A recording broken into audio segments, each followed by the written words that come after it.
नमस्कार मंडळी, स्वागत आहे तुमचं 500 सपाटे चॅलेंजमध्ये. आणि हा माझा दुसरा दिवस आहे. सकाळचं टेम्परेचर 19 डिग्री होतं, पण थंडी एवढी जाणवत नव्हती. चेहरे की मुस्कान तो देखो. रनिंगच्या आधी वॉर्मअप खूप गरजेचा असतो, त्यामुळे मी माझा वॉर्मअप स्टार्ट केला. आणि आजही मी 2 किलोमीटर पळवलो आणि कालच्यासारखीच हालत टाईटच झालेली. त्यानंतर मी सपाटे मारले आणि कालच्यापेक्षा 5 सपाटे एक्स्ट्रा मारले, अशा मिळून 25 सपाटे.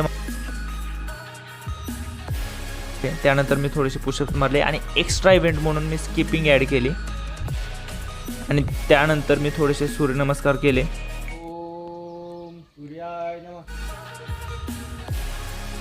त्यानंतर थोडासा पोटाचा व्यायाम केला.